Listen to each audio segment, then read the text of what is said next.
guys, Skylar Hale the Scales, and tonight we're going to dive into the king snake corner of the reptile room.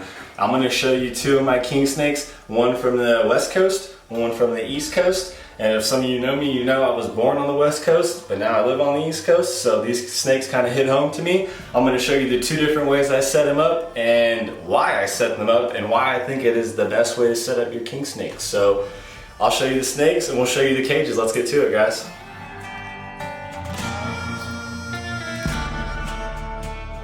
So here she is. This is the Florida king snake, and this is a Bell's Glade version of the Florida king snake. There's the South Florida Brooks version, which is a little bit lighter than this. But as you can see, this girl's a real earthy toned and cream colored with the nice black speculation. Absolutely beautiful. And you can see that head. It's kind of like she's got a digging shaped head to her nose where, you know, it's really meant to burrow into the ground. They're semi-terrestrial. Obviously king snakes do climb up on rocks and trees, but they're mainly a terrestrial snake, you know, burrowing in ground a lot. That's why I like to keep their enclosure with a lot of options for them to burrow deep into the substrate, because that's naturally what they do out in the wild. And you can see this girl is absolutely beautiful. Look at those scale patterns and that head. I mean, isn't it crazy that's even a real snake? I mean, people would think that that's like a high-priced morph or something, and that's straight out of the wild pattern. Absolutely unreal. These snakes are one of my absolute favorites, especially of the native species. Okay guys, we're gonna cut back to showing you her enclosure and what it's like having an adult version of an ant farm, but it's a snake version where you can see her burrow and see the natural behavior of these king snakes. So let's check it out. So as you can see, the top layer here, it kind of looks pretty basic and simple, but that's all it's really meant to be, because she uses all this dirt underneath, and I'll show you a side view of the tank. But underneath here, we'll show you a little bit of her home. This is her main hide. She has a tunnel right down underneath here that she has a little escape route into. She has a tunnel going this way back here and a tunnel going that way. She's got another tunnel over here, and she's got a tunnel underneath her water bowl and a couple other tunnels over here. So she's utilized a whole lot of space in this thing, other than just being able to go across the top of the back and forth of the soil if it were to be on ground level of this tank, and then just crawl around.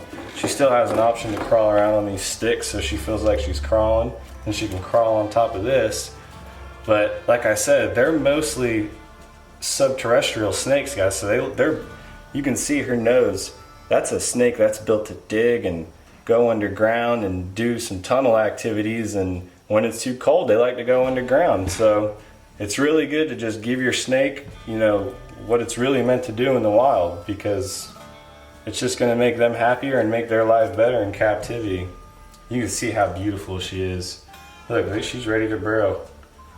She's probably going to go curl up, or she's going to go straight down her hole, one of the two. But we'll show you a couple other views of this cage, and you can really get an idea of how much room and how much space she really has to tunnel around and explore in. Okay, so this is kind of hard to get with the glare off the glass, but right here is a tunnel entrance. You can kind of see a little bit of a tunnel right through there. She also has like a little bit of a shallow tunnel right here that also goes deeper. Well, she did end up slithering down her hole in there. Can't really see it because the glass is a little dirty. But she has tunnels all the way around this cage. Underneath her water bowl, down there. And you can see this tank is pretty filled with substrate.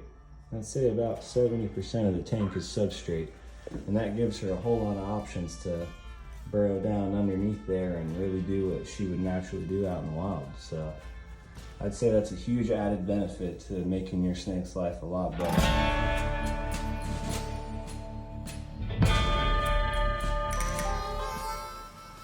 here is the California king snake. You can see the difference. This one has got a crazy, just pure chocolatey black and white pattern.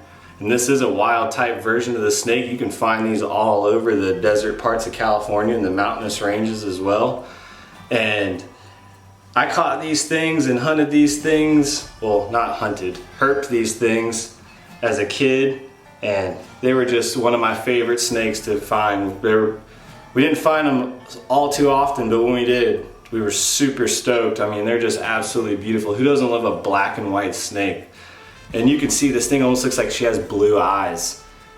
She's so awesome looking. And once again, she's got that same kind of shovel looking nose for burrowing into the ground and sticking into crevices, and really just, they're terrestrial snakes. I'm sure she's gonna climb up on rocks and stuff and up into trees, but once again, I set up her tank where she has options to climb on rocks and burrow into rocks, because usually out in the desertous areas, that's where they are, out in the rocks and in the rocky outcrops and stuff, so they can sun and hide and feed on all the little lizards and stuff that hide in there. So we'll show you the difference between my eastern king snake and my western king snake, so to speak, and how I set their cages up differently, but specific to their needs and specific to how they would live in the wild. But just look at how beautiful that snake is, those black and white bands. You can see how beautiful she is. She's actually pretty long of a snake. She's getting there. She's 2 years old. Beautiful snake. But we'll go ahead and show you her enclosure. So right here on this end of the enclosure, I have a nice pile of rocks stacked up that she can climb through and seem like she's going into a nice cavernous area. Here, I'm gonna actually let her go back into her enclosure now, and I'm sure she'll climb up into there. And this is also the side of the enclosure that I keep her heat lamp, so she can come out and bask on the rocks and then go down and hide in there. And she has a couple different layers of substrate as well. Not as thick as the eastern king snake, because I feel like, you know, they hide more in the rocks and stuff. So I kept it more rocky in this one, but she does have the option to burrow, and she does have two pieces of log that she could hide underneath as cover, and a nice rock bowl that she has also made tunnels underneath. So when she's in the summer and needs to cool down, she'll go underneath that to cool down if it's a little bit too warm in the snake room. But pretty simple setup, you know, nothing too crazy. Some nice foliage, good water bowl, some sticks to climb on, wood to hide underneath, a couple different options and tunnel underneath, and then a good area for her to, you know, call a rock ledge home. So just a real good way to set up your snake, make them feel like they're in their natural habitat as if they were to be in the wild. Multiple options for her to hide in and really get down in there and feel like she's in a rock crevice. And I feel like that's my main focus, is really just give the species the snake that you have what it would have in the wild and give it the best life they can have. So there you go. That's two options in two different ways that I do my king snake enclosures. Look at that beautiful snake.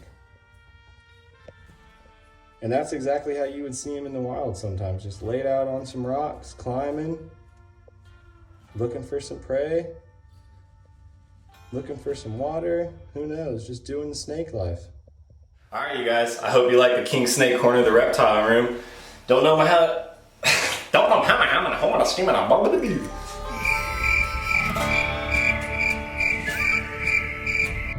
All right, you guys, I hope you like the king snake corner of the reptile room. Those were two of the king snakes I got. The only two king snakes I got. I got a couple other clues I'm gonna be showing you guys. Just got a new baby snake that I can't wait to show you guys. You guys are gonna be super pumped. And I hope you guys can take something away from this. I hope you guys, you know, look at what you got at home, if it's a subterrestrial snake or a climbing snake, and really look at the natural history of your snake, guys, and think about what's good for your snake's life. Not only is it gonna be better for your snake and make your snake's life in captivity that much better, but you're gonna get to see so much cool behavior that you wouldn't see if you didn't have it. I don't know if you can see in the frame right now, but this girl's cruising around. She's crawling through her rocks and doing stuff right now. And if the other times you come in here and you see the eastern king snake, eastern king snake, Florida king snake, crawling through all of your tunnels. So give your guys' snakes what they need, or any of your animals. Give them what they need and you're gonna reap the benefits, and so are they. So you guys have a good night, and I'll see you in the next video. Thank you.